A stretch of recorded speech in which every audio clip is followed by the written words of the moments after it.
centuries, the Orient has had a potent attraction for the rulers of many lands. Generations ago, this fascination with the East was occasioned principally by its wealth of gold and precious gems. In this 20th century, the wealth of the Orient still exerts a powerful attraction. Today, in a new kind of material age, that wealth is measured not in gems, but in the abundant supply of natural deposits even more vital to a modern nation. Commodities like rubber and tin, coveted by all the great countries of the world.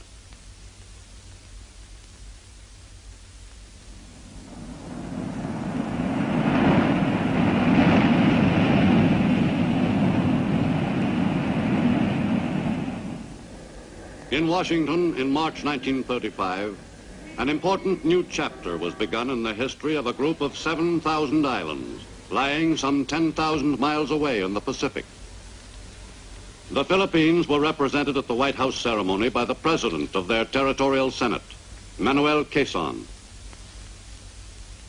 With the signing by the President of the Philippine Constitution, we have witnessed the birth of a new nation. The people of the United States and the people of the Philippine Islands have been conducting together a great experiment.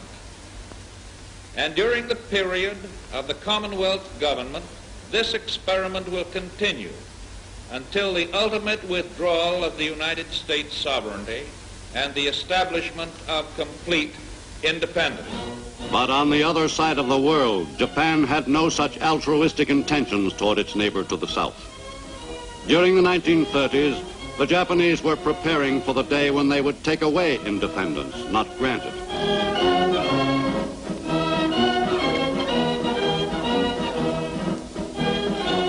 The military clique was in firm control of Japan. Steeped in the tradition of such military heroes as Admiral Heihachiro Togo, who had annihilated the Russian fleet in 1905, the military forces grew increasingly strong and assumed a more and more dominant position in the public consciousness. It was considered a high honor to serve in the armed forces and thereby become dedicated to the glory of the emperor and the imperial power of Japan. Japan's chauvinism was nurtured by the spreading of the concept of the divinity of the Japanese islands and of the Japanese people. Among the military, Japan's dreams of power were considered to be inspired by the gods.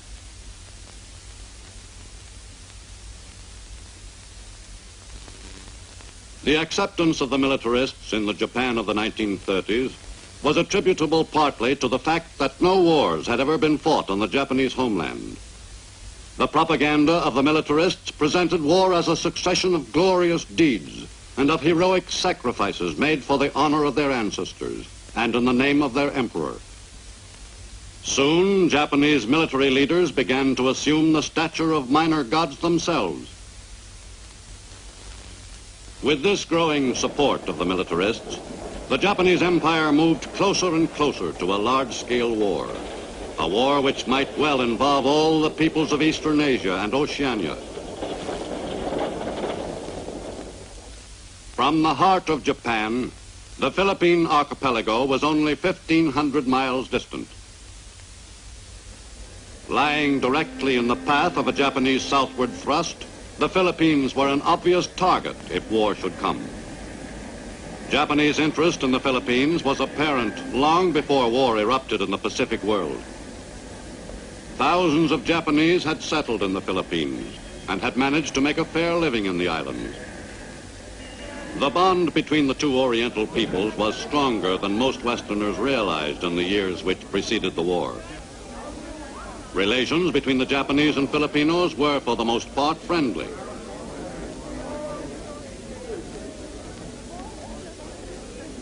In many ways, the Japanese contributed to Philippine development. They conducted experiments in the planting and cultivation of abaca, from which hemp is made. The introduction by the Japanese of improved methods of stripping and baling the product helped stabilize the hemp industry. The Japanese produced more than 1/4 of all Philippine hemp, and it was largely top-grade hemp. Many industrious Japanese immigrants were among the most successful fishermen in the Philippines. Even the Filipinos admitted that the average Japanese fisherman was the equal of about 8 Filipinos. But the commercial activities of the Japanese were looked on with a considerable degree of suspicion by many Filipinos. Others considered the rumors about the Japanese fantastic. Of greater concern to a large percentage of the native population was the progress being made toward Philippine independence. The islands had been moving slowly toward that national freedom for several decades. These stirrings were stimulated by alert statesmen like Manuel Quezon, who had represented the Philippine territory in Washington from 1909 to 1916, and Sergio Osmeña, an attorney who had become Speaker of the Territory's Assembly. In the 1930s, Quezon developed into the most popular political figure in the islands. In November 1935, in Manila, the inauguration of the first president of the Philippine Commonwealth was celebrated before an audience of several representatives of the U.S. government and a gathering of proud Filipinos whose dreams of independence were gradually coming true. President Quezon worked toward the extension of the Philippine educational facilities. The University of the Philippines was to be the molder of the Filipino mind, was to produce men and women of character and wisdom trained in the arts and sciences, men and women who could assume leadership in the embryonic Philippine Republic. Philippine education had benefited enormously by U.S. supervision. The public school system, organized soon after the Americans took Manila, had been modified during the 1930s to meet the needs of new generations of Philippine citizens. The judicial system, which was established in the Philippines during the American regime, was patterned after that which existed under Spanish rule. In certain types of cases, a decision of the Philippine Supreme Court could be appealed to the U.S. Supreme Court. In 1934, it was ordered further that all cases involving the Constitution of the new Commonwealth be subject to review by the U.S. Court. In 1940, a bicameral legislature was provided for in a series of amendments to the Constitution. The Commonwealth's government now closely resembled in structure the government of the United States. Gradually, the Philippines were approaching the capacity for self-government. In the 1940 amendments, the term of office of the Commonwealth's president was shortened to 4 years. Like the U.S. president, the Philippine chief executive acted with the authority vested in him by a vote of the people. The Philippine president was granted broad executive powers to enable him to rule effectively in critical periods.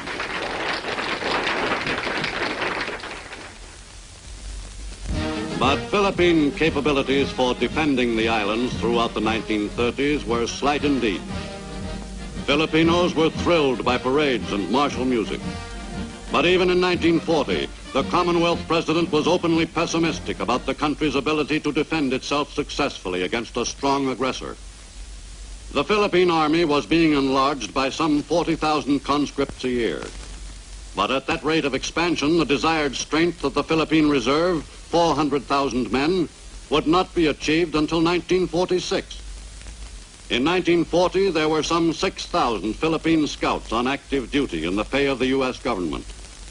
In this service, Filipino enlisted men served principally under American officers in a specially created unit of the U.S. Army. The most adept Filipinos graduated from the ranks to the status of commissioned officers in this highly efficient branch of America's military complement in the islands. At the head of the Philippine forces as Field Marshal since 1937, General Douglas MacArthur was placed in command of the combined Philippine and U.S. forces in the Philippine Islands in July 1941. The creation of this command by the U.S. bolstered the confidence of the Philippines in America's intentions toward the islands. Philippine cadets, modeled on the West Point product, cut an impressive figure in the waning months of 1941. The military academy men were well disciplined and well trained in the essentials of their profession. But for the defense of the Philippines, most of the manpower would be drawn from the reserves. In 1941, the reserve force numbered some 130,000 men. But they were still not completely familiar after 5 months of active training with the weapons and techniques of modern warfare. Ready.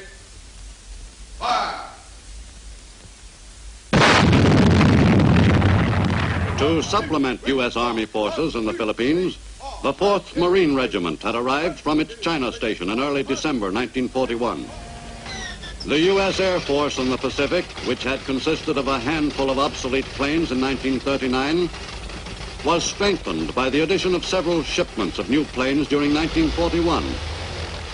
For the defense of the islands in the fall of that fateful year, the U.S. Far East Air Force had 123 aircraft in operating condition, 33 of them bombers. Naval bases in the Philippines were far from adequate for defense needs. Cavite on Manila Bay could not have serviced a wartime fleet. Although this Navy yard served as home base for the U.S. Asiatic Fleet in late 1941, it was generally considered to be insecure in the event of war with Japan. As the situation grew more threatening, the men of the Asiatic Fleet prepared for the moment when their presence in the Orient would assume far greater importance. For if a major war in the Pacific were touched off, it was readily apparent that that war would be to a great extent a naval war. Whether the U.S. Asiatic Fleet could hold its own in Far Eastern waters against a large enemy force was debatable, but the men stationed at Cavite were determined to give it everything they had.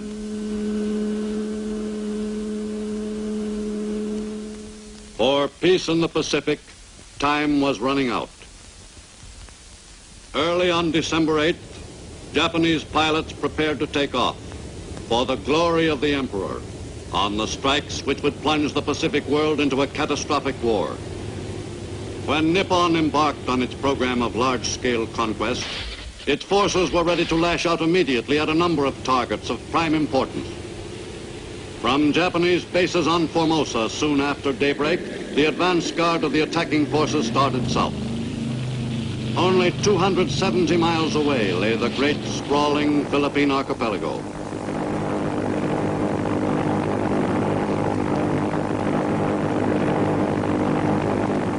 The attack plan called for strikes against a number of U.S. airfields scattered throughout the islands. As the planes flew southward on their mission, ships of the Imperial Navy were already moving in the same direction. The Japanese had assigned an overwhelmingly strong fleet of warships to the operation, just in case U.S. naval units should elect to contest the Nipponese invasion of the Philippines. But the Japanese attack force was not challenged. In those early moments of World War II in the Pacific, it seemed to the men of the assault groups that a Japanese victory would surely come to pass. For this was the moment they were convinced that Japan was destined to succeed in the divinely inspired plan to rule the earth. Any nation which opposed the expansion of Nippon must be dealt with by the forces of the rising sun. How unfortunate for the enemy that he should be foolish enough to oppose the Emperor's warriors. In little more than 12 hours, the invasion of the Philippines would be launched. Japan's program of conquest had been set in motion. The fate of the Pacific world was in the balance. The Japanese invasion of the Philippines was conducted on schedule. The first landing was made on December 8th. And during the 2 weeks following, beachheads were successfully secured at 6 points in the archipelago. The Nipponese assault troops had been well prepared for this kind of campaign. On Luzon, the principal island, the strategy called for the forces which had landed at several points to drive toward Manila and seize that objective. The main strength in that push was provided by the assault group which invaded the island at Lingayen Gulf, 110 miles from Manila, across central Luzon.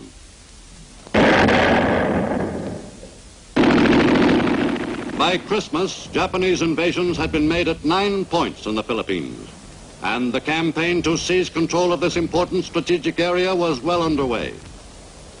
After a thorough softening up process, the invaders pressed onward toward Manila, and what they hoped would be a quick victory on Luzon. During the first weeks of fighting on Luzon, the Japanese steadily reinforced their original assault units. As 1941 neared its end, the Japanese were succeeding in closing in on Manila from 2 directions.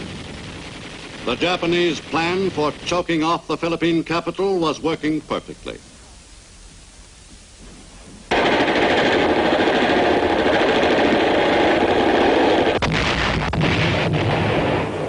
Nipponese planes began bombing Manila in early December.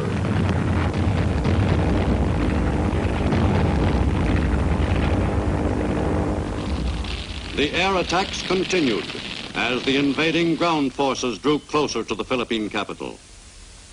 The Japanese raids on U.S. airfields took a heavy toll of U.S. planes, many destroyed on the ground. At year's end, advanced Japanese units approached within sight of Manila, which was still bombed, though it had been declared an open city. In little more than 3 weeks, the spearhead of the Japanese ground offensive on the capital had driven within striking distance of the objective. Evacuated by its defenders, Manila was the invaders for the taking. The Philippine capital passed into the hands of the enemy on January 2nd, 1942.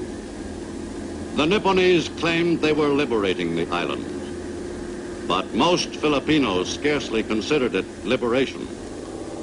Japanese propaganda units went into action at once, spreading the doctrine of Asia for the Asiatics.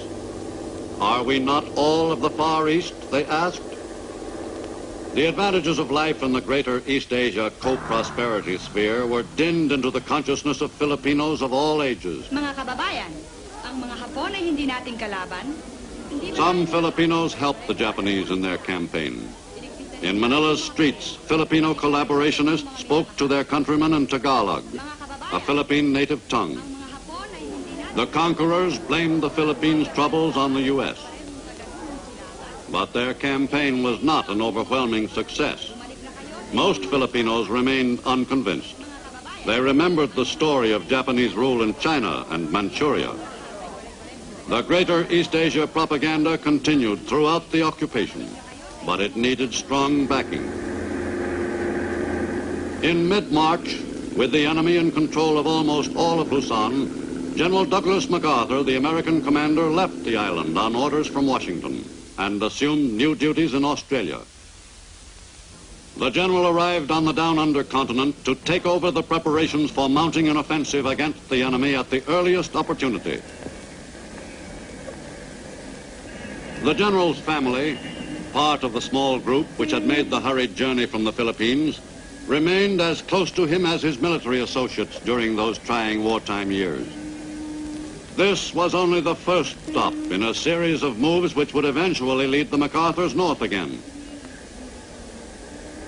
The early months of 1942 were decisive ones for the U.S. The new commander of the Southwest Pacific Theater, General MacArthur, began at once to supervise the buildup of an offensive force. And the people of Australia were heartened at this evidence that the U.S. planned to build up its military strength in Australia. The presence of General MacArthur had a reassuring effect on all Australians, including the Prime Minister himself.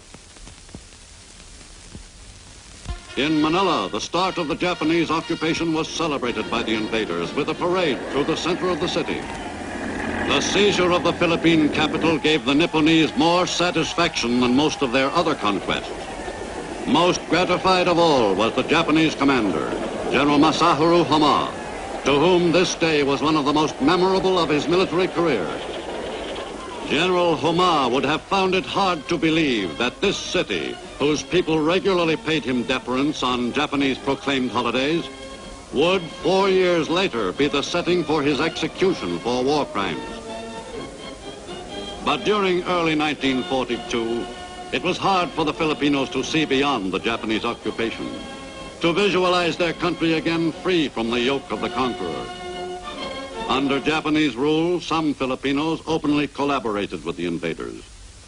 A few of these opportunists, striving for favor with the conquerors, had held important posts in the government of the Philippine Commonwealth before the fall of Manila prompted them to become Far Eastern quislings.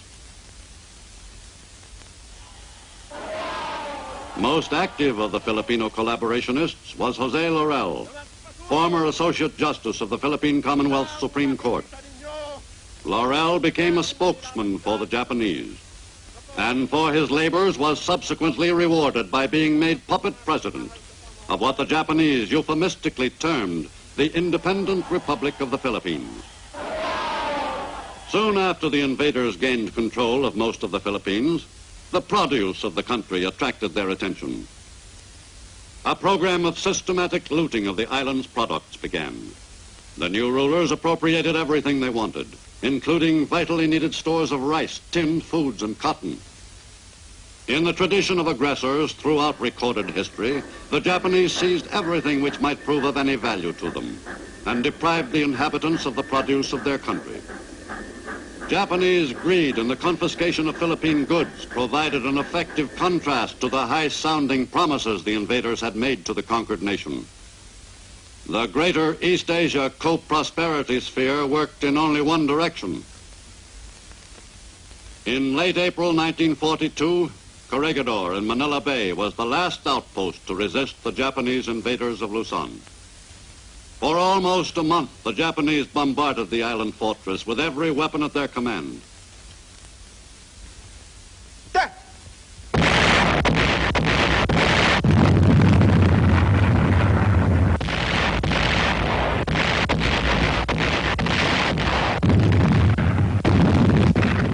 Finally, on May 5th, 1942, Japanese assault units crossed the narrow channel separating Luzon from Corregidor and stormed the rock's sturdy defenses.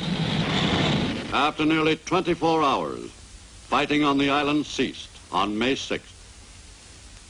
That afternoon, General Jonathan Wainwright, the American commander, met with General Homa on nearby Bataan Peninsula to effect the surrender.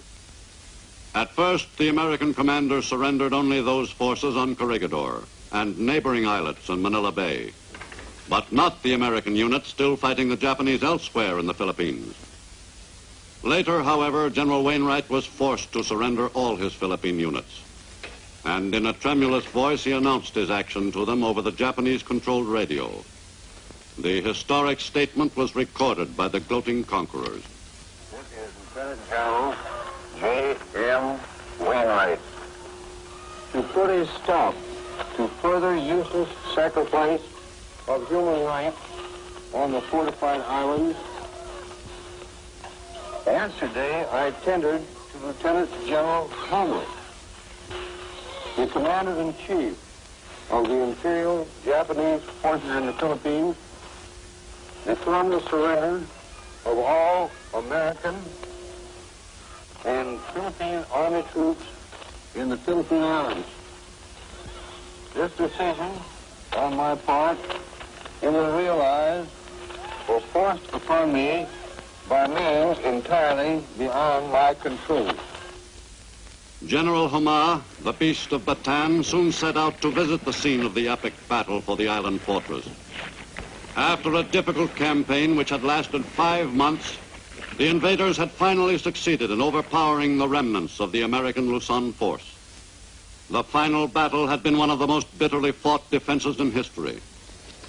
The victorious Japanese inspected the area with interest.